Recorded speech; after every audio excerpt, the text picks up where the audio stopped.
Hello class, hello professor. This is Chad. I decided to do my presentation on reading notes, especially for the folks who are short on time. So when we're doing reading notes, we always start with this ideal, an ideal study environment, and this is how we would do things if everything was set up properly. So we would have a schedule so that we could look at our readings weeks or months ahead of time. We could study the historical and political context of a writing before we read each text. We would read in a quiet, peaceful, comfortable environment. We would read all the assigned texts at least twice, once for an authentic first experience, as the author may have intended, and a second time to pay closer attention to structure, style, and subtle features specific to that writer and that work.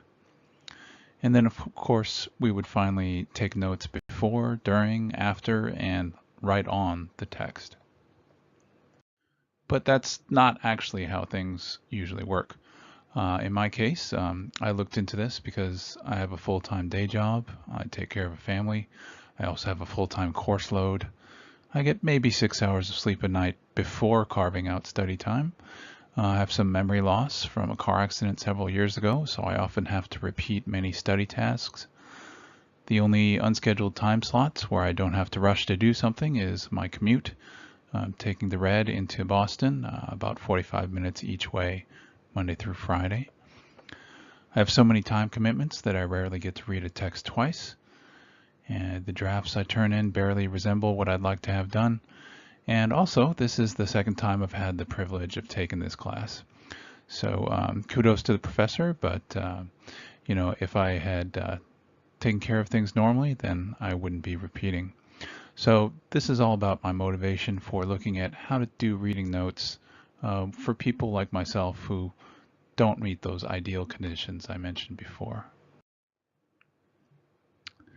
Now, of course, I'm not the only busy person on earth. So many other students, and even the professors, of course, often have a locked-in schedule with very few continuous blocks of time.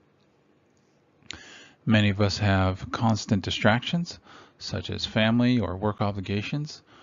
Sometimes we can only read the text one time, and we may occasionally have unreliable access to IT, whether it's a computer for using the software to produce our drafts, or an internet connection to access readings which are only available online. So let's look at the first one. If we, have a very short amount of time, then here are some common strategies I've used for approaching reading notes. If you can't read when you want to, well, then read when you can. So what I mean by this is, it's one thing to object that we don't have hours and hours to focus on readings the way we might like to, so we just use what we can. Next, in terms of scheduling your reading time or trying to decide when to do your coursework, work with your body, not against it. So if you're very tired and you're tempted to stay up late, it's much better to just go to bed and get that rest. And if you have to cut back on your sleep time, do it at the other end. Cut back on the sleep at the end of your sleep time so that the time that you do have is when you're at least somewhat rested. Next, keep your materials with you at all times so that if you end up waiting somewhere unexpectedly, you can use that unplanned time to do some studying. If you get a lot of distractions from family or from devices around you or the environment you're in, the first thing I would recommend is that you unplug. So there's a lot of pressure and anxiety from social media today about constantly being on top of things, but you'll do just fine for a while without those. So please silence your cell phone, turn off your email alerts if you have that on any devices in front of you, and as best as possible, try to isolate yourself from those other interruptions. Next, another thing you can do is to fight back against your distractions where possible by incorporating them into your study. So if you're taking care of your children and you're trying to study a particular assignment, you can just go right ahead and read to them. Or even better, you can try to translate that story into a form that's appropriate to them, because that still forces you to think about what's going on in the story, and it helps you remember the details. Finally, if you get interrupted quite a lot, be sure to back up a little bit when you have a chance to return to your reading. So if you come back from an interruption, maybe you can retreat a page or two and reread that section so that you still have a clear sense of continuity and you don't get confused about what's going on in the story. If you only have the chance to do one reading, then there are certain minimal details you just want to be sure to take care of. So the first thing you want to do is act like a continuity director for a film or TV production. For each of the characters or the events, you want to make sure you can mark the introduction, the entry, the exit, and the end of any character or event in the story. Next, imagine the events or the characters as if they were, your car or house keys. If they were a set of keys, would you be able to find them using just the notes that you've made in the margin or on your own papers? Finally, at the bottom of each page, write a short sentence or a phrase that summarize what happened or what was important.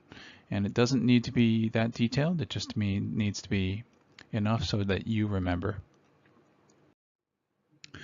And then finally, the last challenge is if you have some technical difficulties, if you have unreliable access to IT. Just as Professor Pruitt mentioned, I think in her syllabus, you want to start as soon as possible and you want to try things early. So if you're one of those special ingenious people who can do their best work right before a deadline, then I salute you, but that's not me. So if you're like most people, you think more clearly and effectively when you're not doing things right before the deadline, so try to start early. Next, analog is your friend. So just because computers and tablets and smartphones and all these great pieces of technology are around and available doesn't mean you have to use them. So taking notes with a pen or pencil is absolutely fine. It still works. It worked just fine for people for centuries, and I'm sure it will serve you well also. Next, consider making a drawing. So if you can try to make a picture of what you're reading, then this will definitely help your memory. And it doesn't have to be a masterpiece. It doesn't even necessarily need to be shared with anyone. It could be just for your eyes. It's just for your memory, so it doesn't need to go off to an art auction or a critique. It doesn't need to be perfect. It only needs to represent what you were thinking and how you were interacting with the text at that time. If you don't have anything to write with, just speak. Say it right out loud. The act of saying it will help your memory as well. Don't worry about appearing to be crazy. Worry about not remembering the text that you're trying to read. And then finally, try coming up with an elevator pitch.